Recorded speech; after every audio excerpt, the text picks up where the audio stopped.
एक बार की बात है। पुराने मगध राज्य में एक धनवान सेठ रहता था। उस सेठ के पास बहुत धन दौलत थी।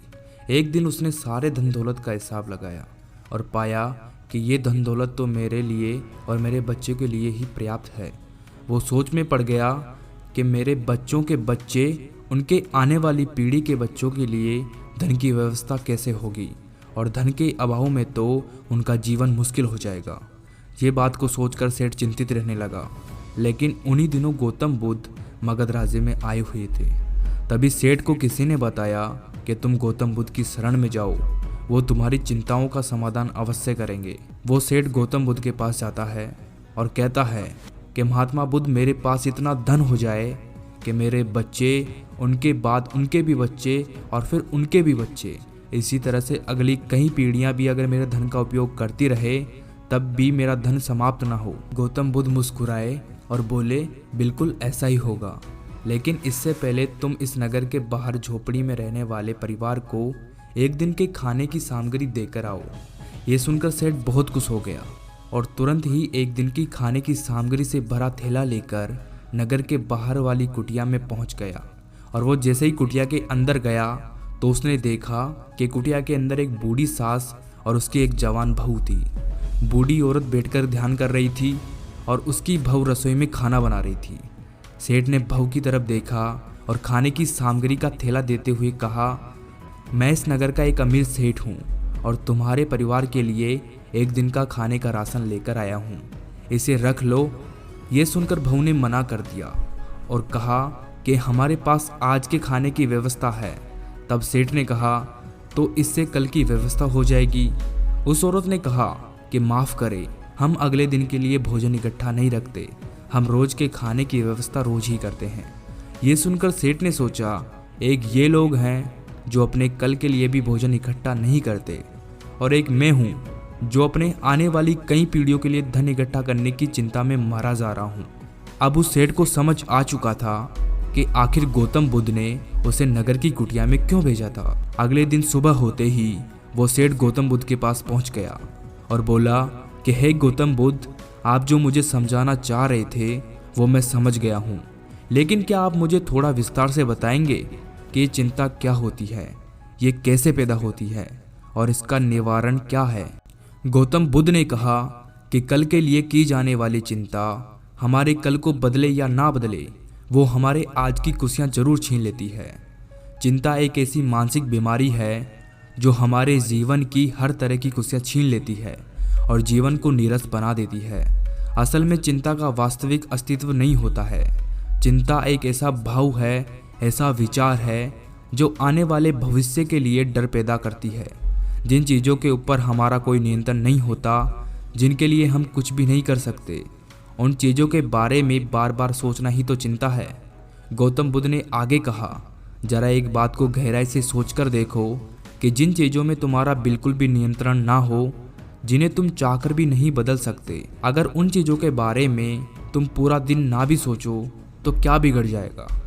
ये सुनकर सेठ ने कहा, तो आपके कहने का मतलब ये है कि हम किसी भी चीज़ या घटना के बारे में सोचना ही छोड़ दें। बुद्ध ने कहा कि जीवन में जो भी समस्या आई है या फिर आने वाली है, उसके बारे में विचार करके उसका समाधान निकालना, ये तो हमारी बुद्धि का धर्म है। लेकिन उसी समस्या के बारे में निरंतर, लगातार, बार बार सोचना एक मानसिक बीमारी है। जब हमारा दिमाग किसी एक घटना, किसी एक विचार में अटक कर रह जाता है, उसी एक चीज, घटना के बारे में पूरे दिन सोचता रहता है, बस उसी चीज में ठहर कर रह जाता है, तो ऐसा विचार हमारे जीवन से सारी खुशियाँ, सारा चैन, सारा आनंद छीन लेता है। चिंता करने का सीधा सा अर्थ है कि जो हमारे जीवन में हुआ ही नहीं, उसके बारे में व्यर्थ में ही सोचते रहना ही चिंता है। बुद्ध सेठ की ओर इशारा करते हुए कहा कि आखिर सोच सोचकर तुम क्या बदल लोगे, लेकिन हाँ, अगर तुम उसके लिए कुछ कर रहे हो तो ज़रूर कुछ बदलाव ला सकते हो। लेकिन अगर उस चीज़ या घटना के बारे में तुम बार बार सोचना छोड़ दोगे तो कुछ भी नहीं बिगड़ने वाला। तो क्यों सोचते रहते हो एक ही बात के बारे में? क्यों अपनी हर खुशी और जीवन की शांति को अपने ही हाथों उजाड़ रहे हो? लोग भविष्य की जिन घटनाओं के बारे में सोच सोचकर परेशान रहते हैं, उनमें से ज़्यादातर घटनाएं तो उनके जीवन में घटित होती ही नहीं। चिंता करने से तुम्हारी आने वाली समस्याओं का समाधान नहीं होने वाला, लेकिन तुम्हारे आज का सुख चैन जरूर चला जाएगा। तुम एक बात का अनुभव करना, एक चिंता से भरा हुआ 1 घंटा तुम्हारे पूरे एक दिन की मेहनत से भी ज़्यादा आपको थका देता है।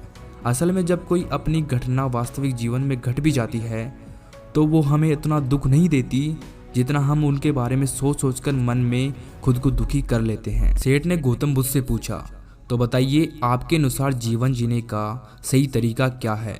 बुद्ध ने कहा, बीते हुए कल का दूसरा नाम पश्चाताप उदासी है, भविष्य का दूसरा नाम है संघर्ष। अगर आज आपके मन में कोई इच्छा है और वो पूरी नहीं होती है तो मन भविष्य की योजनाएं बनाने में लग जाता है। भविष्य में सारी इच्छाएं पूरी होगी ऐसा सोचने लग जाता है। लेकिन जीवन ना तो भविष्य में और ना ही अतीत में है। जीवन तो इस पल का नाम है, अर्थात इस पल का अनुभव ही जीवन का अनुभव है। और हम ये सब जानते हुए भी इस सत्य से अनजान बने रहते हैं।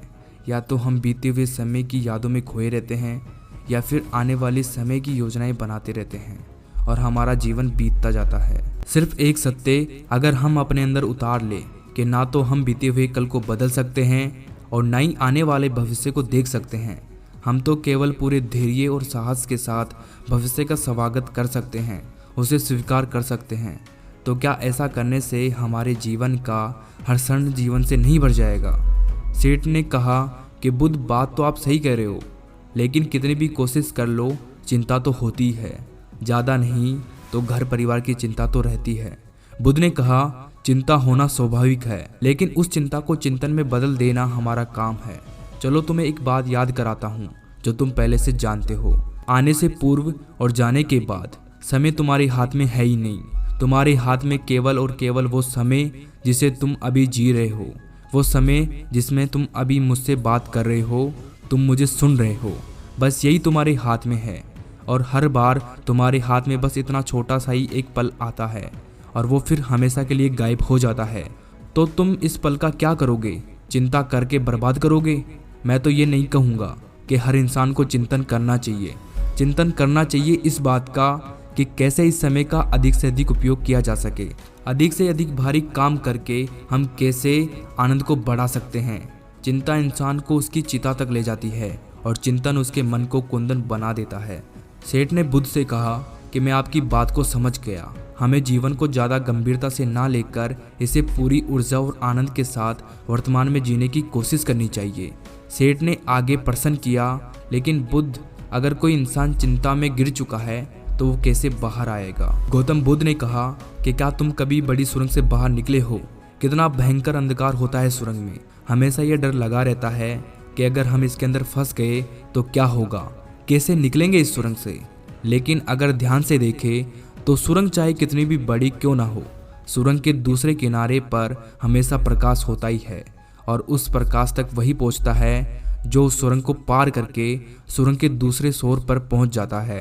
ठीक उसी प्रकार हमारे जीवन में कई बार हम लोग खुद को निराशा और चिंता की काली सुरंग में से फंसा लेते हैं जहां से बाहर निकलने का रास्ता नजर ही नहीं आता और ऐसे लगने लगता है कि ये जीवन ऐसे ही समाप्त हो जाएगा। लेकिन ऐसी परिस्थिति में ठीक उसी सुरंग की भांति इस निराशा और चिंता को समाप्त करने वाला आशा का प्रकाश उसे ही मिल पाता है जो निरंतर आगे बढ़ता रहता है, जो लगातार प्रयत्न करता रहता है। इसीलिए अगर तुम्हारे जीवन में कभी भी उदासी और चिंता का पल आए तो रुकना मत, बस लगातार प्रयास करते जाना, तुम्हें सफलता अवश्य मिलेगी। अब तक सेठ गौतम बुद्ध की बातें समझ चुका था। उसने बुद्ध का धन्यवाद किया और वहाँ से चला गया। लेकिन उससे पहले मैं आपको 5 ऐसी बातें बताऊंगा जिससे आप अपनी चिंता और परेशानियों को कम कर सकें। तो जो पहली बात है वो है कि जीवन को ज़्यादा गंभीरता से लेना छोड़ दें कि ये हो गया तो क्या होगा, वो हो गया तो क्या होगा। कुछ भी नहीं होगा। अगर कुछ हो भी गया तो आप उस परिस्थिति के अनुसार कुछ ना कुछ रास्ता निकाल लोगे। इस पृथ्वी को ब्रह्मांड में बने हुए 450 करोड़ वर्ष पूरे हो गए और अगर आप या मुझ में से कोई ऐसा इंसान 100 साल चिंता करके चला भी जाता है तो इस ब्रह्मांड का कुछ भी नहीं बिगड़ने वाला। इसीलिए हर रोज खुद से बोलिए कि मुझे सिर्फ जिंदा नहीं रहना बल्कि जीना है। दूसरी बात यह है कि छोटी छोटी बात के लिए चिंता करना छोड़ दे। जैसे ट्रैफिक में फंसने की चिंता, कोई छोटे मोटे पैसों का लॉस हो गया उसकी चिंता, आज ठंडा खाना खाना पड़ेगा इसकी चिंता, और न जाने ऐसी कितनी फिजूल की चिंताएं हम अपने मन में डोए रहते हैं। जरा एक बार सोचकर देखें कि जिस दिन आप अपनी आखिरी सांसें गिन रहे हो, क्या तब भी ये सारी परिस्थितियाँ, परेशानियाँ उतनी ही बड़ी लगेगी जितनी आज लग रही है? नहीं ना। तब उस दिन ये परेशानियाँ जो आज आपको पहाड़ जैसी लग रही है, एक छोटे से रेत के कण से भी छोटी लगेगी। इसलिए हर छोटी बात के लिए चिंता करना छोड़ दे। तीसरी बात, ये हमेशा याद रखना कि जीवन बहुत छोटा है। आप आज और इसी पल भी मर सकते हैं। हम हर बात के लिए चिंता इसलिए भी करते हैं क्योंकि हमें लगता है कि हमारे पास बहुत समय है, हम बहुत सालों तक जिंदा रहेंगे। मरते तो दूसरे लोग हैं, मैं तो जीवित रहूँगा। इसीलिए ज़्यादातर खुद को याद दिलाते रहिए कि ज़्यादा चिंता करने से कोई मतलब नहीं है। हो सकता है कि आज का दिन मेरा आखिरी दिन हो। चौथी बात, आप ये स्वीकार कर ले कि इस दुनिया में कोई भी परफेक्ट नहीं होता है, सब में गलतियाँ होती है। इसीलिए लोगों को माफ़ करना सीखिए। इस दुनिया में ईश्वर ने जो भी बनाया है सब बहुत खूबसूरत बनाया है। अगर हम उसमें अच्छाई नहीं देख पा रहे हैं तो इसका मतलब ये नहीं कि वो चीज़ खराब है, बल्कि उसका मतलब ये है कि अभी तक हम इतने मैच्योर नहीं हुए हैं कि हम उस चीज़ में अच्छाई देख सकें। और पांचवी बात, लोगों की मदद करिए बिना उन्हें बताए। जब हम किसी को बिना बताए उसकी मदद करते हैं तो हमें अंदर से गजब की खुशी और सुकून का अनुभव होता है, जो हमें ताकत देता है किसी भी बुरी परिस्थितियों से लड़ने की, उससे बाहर निकलने की। दोस्तों, हमें अपने जीवन में चीज़ों को समझना चाहिए कि कोई बात नहीं, जो होगा देखा जाएगा। कोई बात नहीं, जो हो चुका उस पर मेरा कंट्रोल नहीं था, अब जो भी होगा उसे मैं बेहतर बना लूँगा। जीवन में सबसे ज़्यादा मायने रखती है हमारी खुशी, और हम तभी खुश रह सकते हैं जब हमारे दिल और दिमाग में चिंताओं का बोझ ना हो। इसीलिए चिंता छोड़िए, सुख से जीवन जीना शुरू कीजिए।